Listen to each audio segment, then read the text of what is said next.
Halo, dalam hidup, kita sering menghadapi momen-momen pilihan penting dan selalu memikirkan bagaimana mencapai hasil yang diinginkan serta menjalani kehidupan yang sukses. Terkadang, kita menghadapi kesulitan yang tak terduga dan ada saat-saat ketika kita merasa bingung tentang janji mana yang harus ditepati atau tanggung jawab mana yang harus dipenuhi.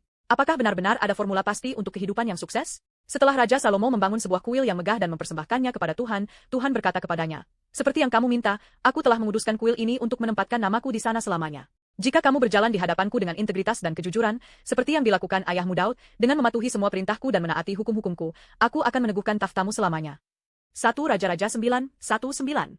Namun, Tuhan juga memberikan peringatan penting. Tetapi jika kamu atau keturunanmu berpaling dariku, tidak mematuhi perintah-perintah dan hukum-hukumku, serta menyembah ilah-ilah lain, aku akan memusnahkan kamu dari tanah ini, dan kuil yang telah kukuduskan untuk namaku akan kuabaikan.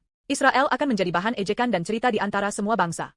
Ini mirip dengan syarat-syarat kontrak dalam suatu proyek atau hubungan. Jika kita dengan setia memenuhi perjanjian, imbalan akan mengikuti. Tetapi jika kita melanggar janji, konsekuensi akan datang. Ini mencerminkan bukan hanya hubungan hukum, tetapi hasil dari ikatan yang lebih dalam yang didasarkan pada kepercayaan.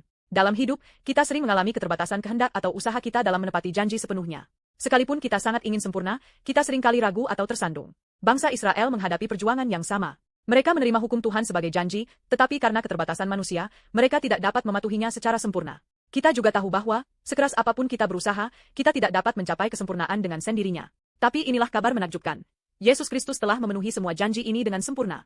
Dia menepati janji-janji yang tidak bisa kita tepati, dan dia memikul kesulitan serta tanggung jawab yang seharusnya kita tanggung. Melalui ketaatan penuh kepada Tuhan, Yesus menyelesaikan segala sesuatu yang harus kita lakukan, dan dengan memberikan hidupnya, dia memikul kesulitan yang pantas kita terima. Sekarang, melalui iman kepada Yesus Kristus, kita ikut serta dalam kebenarannya, dan hubungan kita yang rusak dengan Tuhan dapat dipulihkan. Melalui Yesus Kristus, kita melampaui kehidupan yang hanya berusaha memenuhi tanggung jawab dengan kekuatan kita sendiri. Sebaliknya, kita dapat mengalami damai sejati dan kepuasan abadi dalam hubungan yang lebih dalam dan bermakna. Bukankah ini formula sempurna untuk kehidupan yang benar-benar sukses, sesuatu yang tidak bisa diberikan oleh usaha atau pencapaian duniawi?